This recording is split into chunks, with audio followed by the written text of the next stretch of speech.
Right, you say nobody ever responds to your videos, so I thought I'd give that a bash. So what's this one? We've got the Lever Experiment Volume 2. Alright, time for the DraftPhysics.com video presentation. So another shortish video, just, volume 2 of the volume Lever 2. experiment. Is that a fuck off there to everybody, or I don't know? So I did another version of it, and I'll just play the video, I guess, in the background. Whoa. Great quality video there. That's awesome.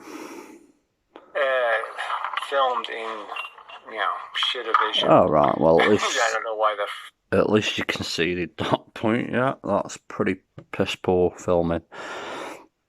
Focus was wrong on the camera and different other problems. So actually I'll fix that in future. Oh, well, that's appreciated. Still not nearly enough velocity being exchanged, energy, momentum. Right, so energy, momentum, which one? The waters are getting a bit muddied down, aren't they? Confusing. It's better, but it's still not good enough. And part of the problem, I think, is the rails. The other part I am using... Right. Part of the problem, I think, is more to do with nature than your rails. Rather cheap versions of a bearing. And I think in principle, it has to do with... Cheap version of a bearing. So what's that? Is that a bearing or something you just made with a bit of plastic, apparently? Put pressure in one side of the bearing. I mean, that's all that you're really using. So I think that is valid. But in this case, I have it going through the middle of the tube, and the bearing's bigger than the hole. Right, so you got it going through the middle. Well, that's good.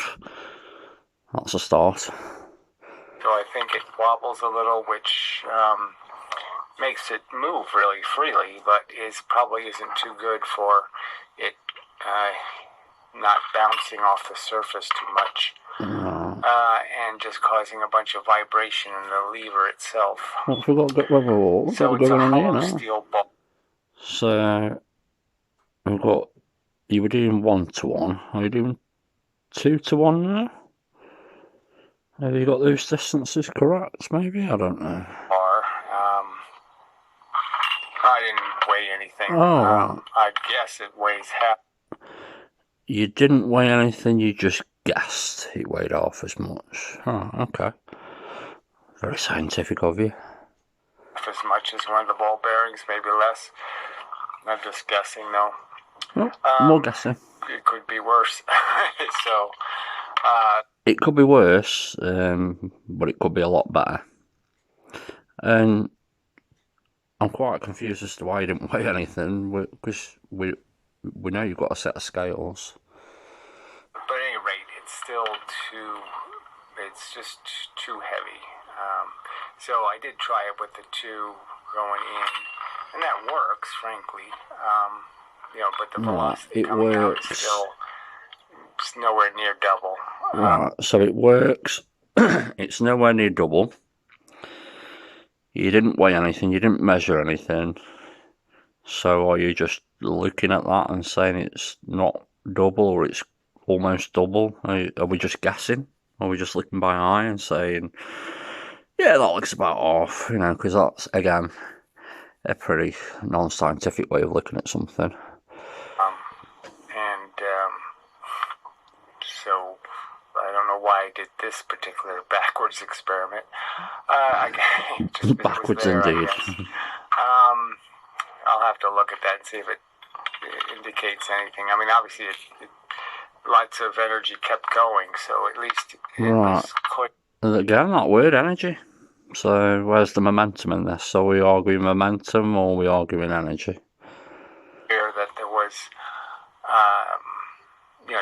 you transferred some of the energy and you had to turn left over and it kept going.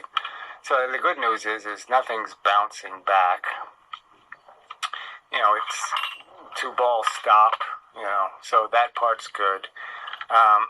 So you know that all the momentum is going into either the bar or the ball. It's all the momentum now, so not energy now. We're back to momentum. Okay. It's going into one or the other. So that's good. And I think the thing is I have to make these things go faster. They'll get more efficient. It gets more efficient. So it's all to do with the speed now. That's interesting. The higher the speed. And unfortunately, this crappy video isn't nearly good enough to do frames any faster than the speeds I'm using. Right, so again, you're admitting that the video, you can't even get frame rates from it,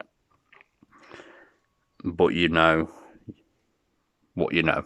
You know it's half the speed or whatever you've got coming out, but you haven't measured anything. You're just guessing, okay? And so I definitely have to improve something if I'm going to go any faster.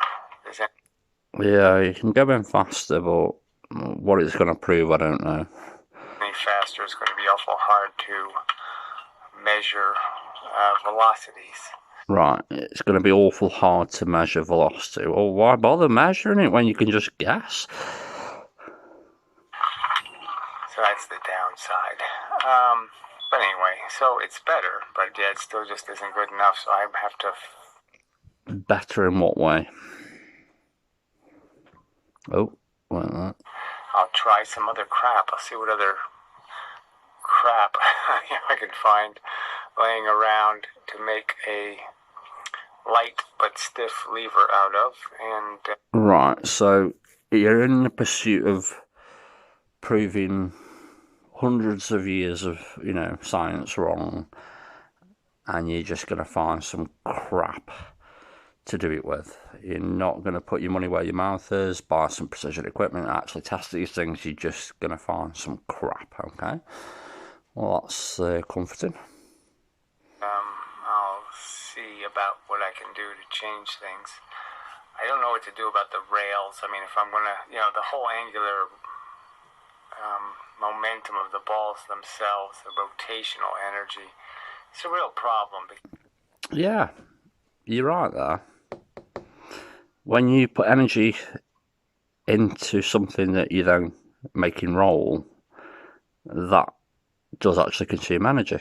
You're right there. To get it rotating takes energy. Because, when it does hit, it is going in the wrong direction. I mean, it's basically hitting the bar with energy going down. And that's, hard to convert into energy going forward, obviously. So it's definitely another source of lost energy. Yep, you're right there. It is a form of lost energy, you're correct. Because it takes energy to get it rotating. Considered, and so I have to think about maybe using some other mechanism like pendulums or something.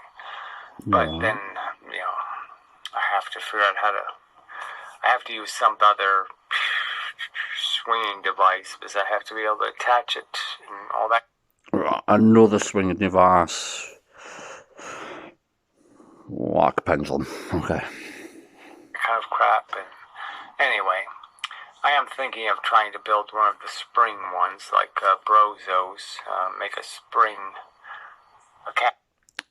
Right, Stephen Brough, yeah, he did do a sprung lever, yeah. Catapult, frankly, with a consistent force and prove the point that way. Yep, so basically you've got a spring, you store an amount of energy in it, and it releases that energy. It's a set amount of energy going into the system. So yeah, you'd be correct in saying that. Might be easier to prove that way. I don't know if there's any way they can weasel out of that experiment. Well, it's already been done. See, ideally, this experiment is the one I really want to use just because it's really an absolute proof, because you're taking something that obviously... Yeah, so you want to use this one because it proves your theory right, but I don't know if you've noticed up to now, it's not really working out for you, is it?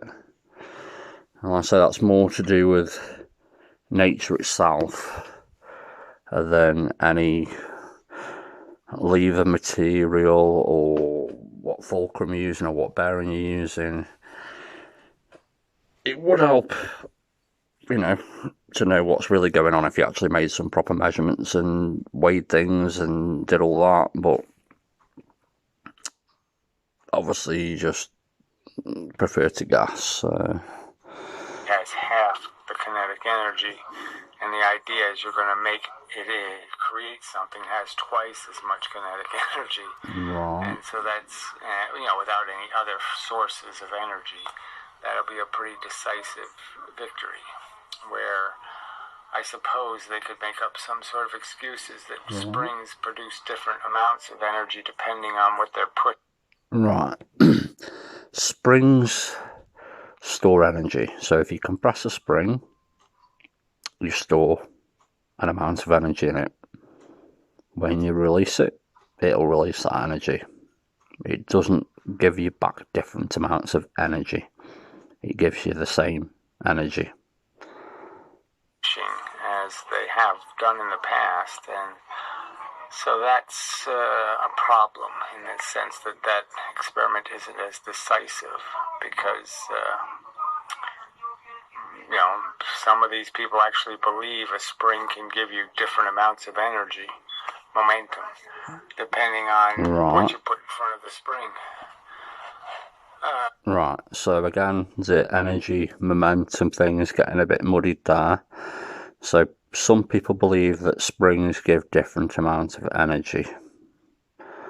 They may well do, but nobody's really saying that.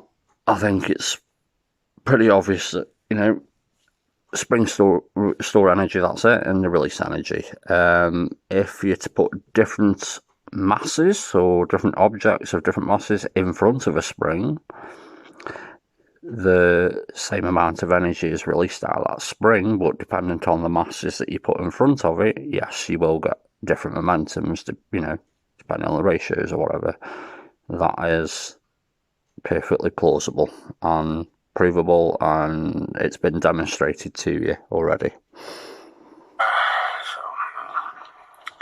have to use some other explosive, have to use some other source of energy. Perhaps like a nuclear bomb under it might work. But anyway, we'll see.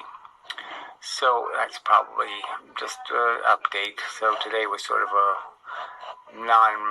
no substantial progress. No shit, Sherlock. See how the next trial goes and such. Well, that's rather unimpressive. Thank you very much.